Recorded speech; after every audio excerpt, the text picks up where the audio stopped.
I'm Limor Schafman here for RCR TV and the Innovation Network. Joining me is Andrew Dodsworth. He is COO for British Telecom, the international carrier. Thank you so much for joining us, Andrew. Thank you. So when we're looking at the international marketplace, you have a very unique perspective. You're there and you're traveling all over the world, continuously in circles. Hopefully not in circles, but a little diagonal here and there. So can you give us a sense of what's happening in the marketplace, and also where are things from a technology infrastructure perspective, both in Europe and Asia, but also then comparing it a little bit to the United States? Okay. So in Europe, we're, like everyone else, facing this massive, rapid expansion in the data world, particularly in mobile space, in enterprise applications, moving into the cloud, etc. And like everyone else, 4G, whatever that may or may not mean to the user, is the big talking point. Now, in Europe, we have a particular issue in that if you look at any of the main mobile operators, it's much more competitive market, really struggling to make significant returns on investment, falling ARPU, strong regulation from the European Union driving down termination rates and particularly mobile roaming rates, and at the same time users demanding faster and faster data speeds. So unlike the US or Asia, where LTE is maybe not commonplace but becoming much more common, in Europe we're just starting to roll out LTE. And we have great expectations of it, but one of the worries that everybody has is what are we going to do with all of that data? And are the mobile networks going to be able to deliver the quality and expectations of the users, or are we going to find that actually the amount of data throughput we can achieve on the mobile networks is less than we all expect? And with the drive into cloud services, etc., we need this more and more, and mobility is becoming the standard. So we're looking at all the ways that we can maybe get some of that wonderful mobile data off the networks, see how we can get back onto terrestrial networks and actually free up that space in the spectrum to allow the user to get the expected level of quality. I think Asia's a little bit different, much newer networks, perhaps less take-up in most places of LTE. There's a differential between maybe the aspiring middle classes and the wealthy people and the population as a whole. So we find some really deep levels of capability in places like Singapore, Hong Kong, etc. But then when you go outside of those metro areas, it's much more a basic technology service. So I think Asia's been much more quick to adopt LTE, but maybe in a more patchy way than we're expecting across the whole of Europe, where it's I guess like the US, it's going to be a completely contiguous service, and you're going to expect to be able to do all the same things wherever you are, anywhere across the continent. And one of the things we were just listening to at this luncheon that was just taking place of a number of CIOs speaking about what's going on, spectrum. I think we're all suffering from that issue. And we were talking to a woman here from Virginia Tech. She suggested that we need to share spectrum, and that needs to be the call of the future, because otherwise there fundamentally isn't enough. Do you agree with that? What are you seeing from your perspective? I think I do agree, but spectrum is an incredibly valuable asset. And having, in many cases, paid a lot of money for those licenses to have spectrum, we need to have some mechanism by which the user can get the service that they require, but equally the service provider does need to make an economic return on all of their investment. And we could end up with a model where you have like netcos that go out, build the spectrum, and then you have like a wholesale offer that's going into retail operators who might be owned by the netco or maybe competing with it, and that would work. Otherwise, I think we've got a problem with spectrum, and we're going to be constantly challenging the regulators to find bits of spectrum that haven't yet been freed up, and that typically governments tend to be quite careful as to what they make available. Switching over from spectrum to how it would be used, M2M, the Internet of Things, is on everyone's tongue. Everyone is talking about smart everything. What is happening in Europe and Asia that you see with regard to that sectors? Because I know a little bit what's happening here in the United States, but not as familiar what's happening abroad. Well, I think one of the things that we're all wondering about is, where does this end? And we've already had to make the leap into IPv6. We need to get many more IP addresses to be able to satisfy the demand of every single device we have, which is going to start requiring its own access constantly to the internet, to whether it's corporate networks, whether it's public networks. So it's a big problem. it's a big problem. Again, comes back to spectrum, the amount of data that's being passed over there, and also some big problems that we're starting to see with users having to power all these devices, which typically, although we're all moving to the micro USB that makes life a little bit easier, there are some significant people who, of course, have not adopted this approach, at least not yet. Maybe they will. So.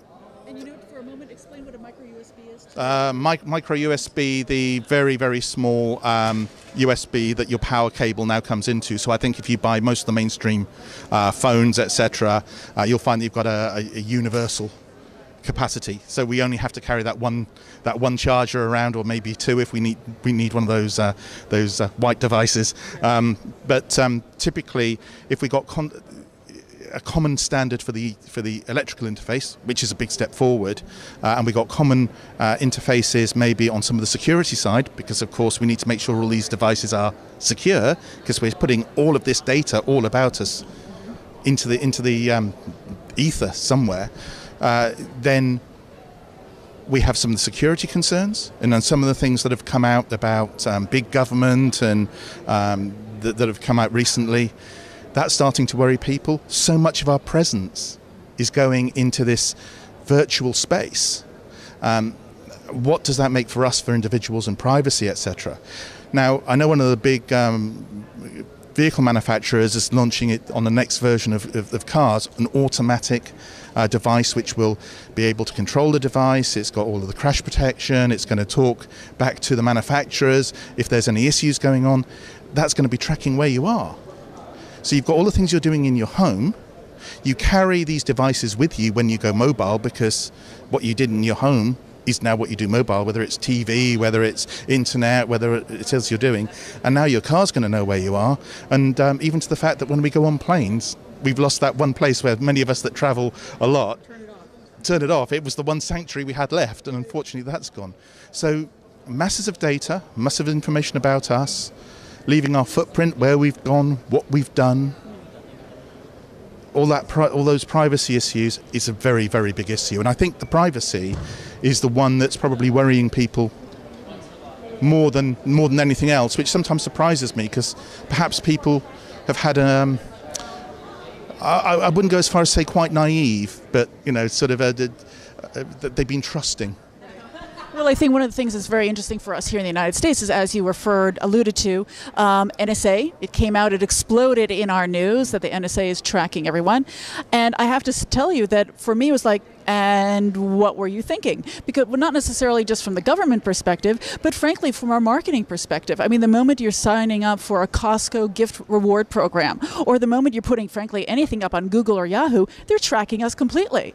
And so that was naive, and I don't know that people are always tying these things together, that our day-to-day lives are completely invaded from a privacy perspective. And I think, if I understand correctly, in California, they've just passed a law to say that under 16s can now ask for all of their historic internet access, or the things they posted on Facebook or whatever, to be removed. That's going to be a huge challenge for us to be able to track down where all of this stuff is and take it out. So I've always thought that Europe was perhaps a little bit more conservative from a privacy perspective. Is that true? And is the public there responding differently than the public here in the United States? I think in Europe it's easy to see it as one place, but actually it's many different places. And if you look at the relatively recent political differences, you have some populations which I don't think expect the same level of privacy as perhaps we do in bits of Western Europe.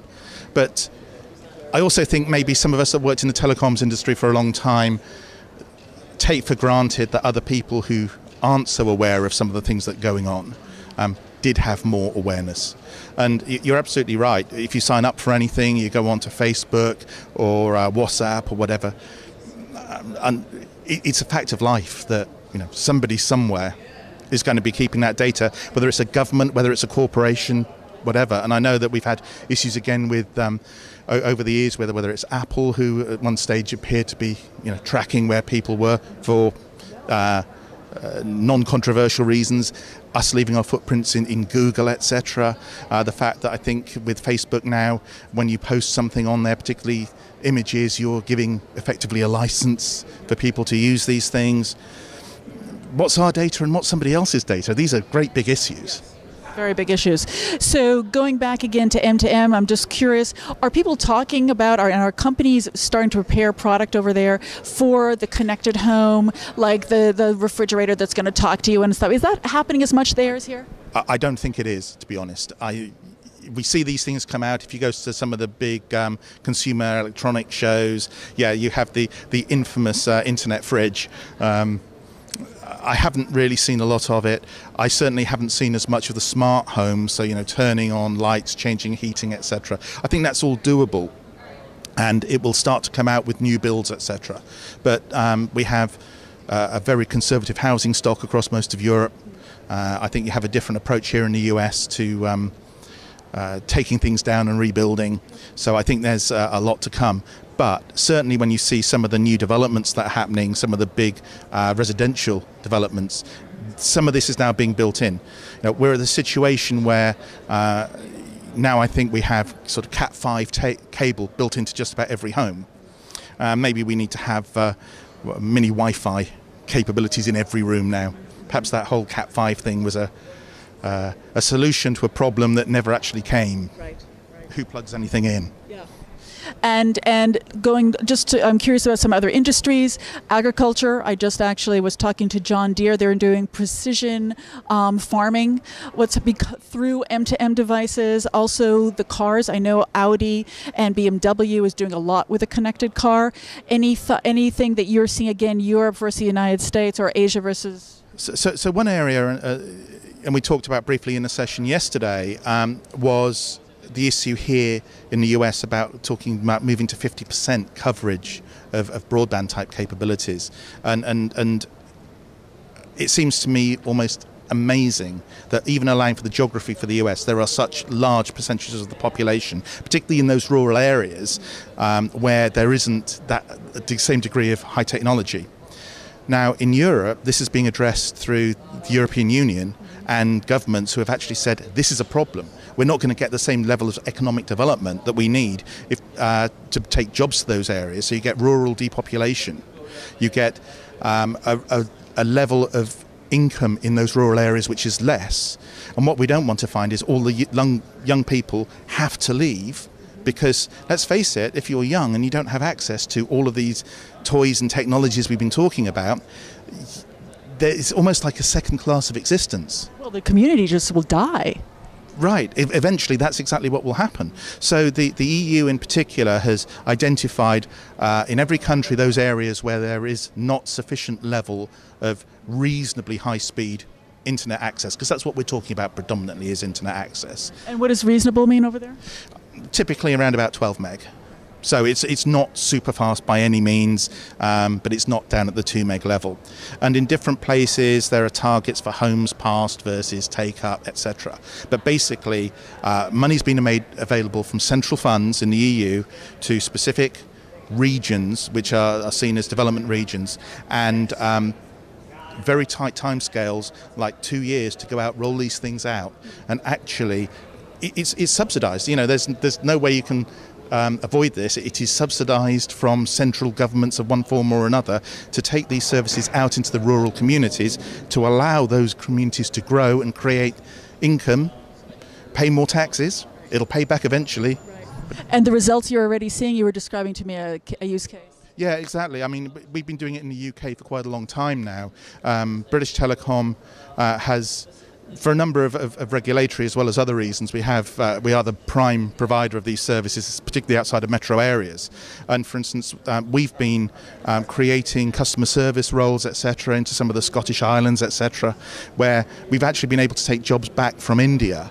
And we're actually helping those communities grow and creating wealth in those communities. And you get some really, really good committed people. And one of the costs we often forget is things like recruitment costs, training costs, etc., rather than just basic pay costs. And so you get a very highly motivated workforce, and that ends up with high customer service levels, and in the end that's a win-win for everybody. Wonderful. So looking at the innovation angle for a moment, from your perspective, let's say from a British Telecom, How does British Telecom continue to stay innovative in terms of how it's approaching the marketplaces that it goes after, the services and products that it offers? Can you talk to us a little bit about that? Well, one of the things that we have, and we've had for many years, is our own research laboratories in the east of England, and we do a lot of still primary research into technology, but also into the application space as well.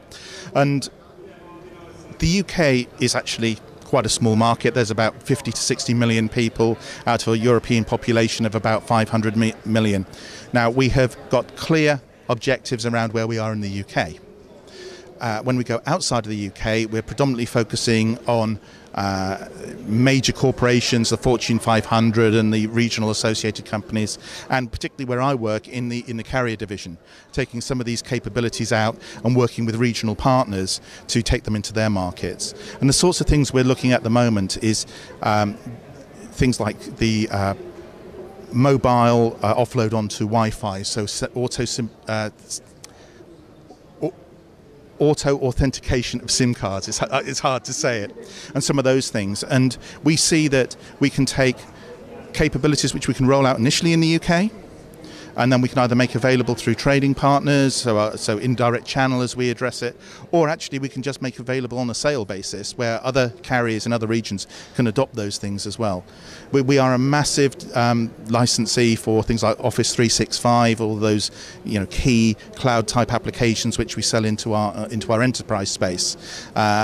I think those guys have got lots of choice, and they've got the strength and understanding as to how to deploy them in the networks. I think it's down into the next couple of tiers in the industry where we can help those guys who have often, the telecoms guy, the IT guy has got 5 other things he has to do as well, and packaging services and capabilities together and making them available in a cost-effective, simple way is one of the things that we can really do well to help, again, its development worldwide.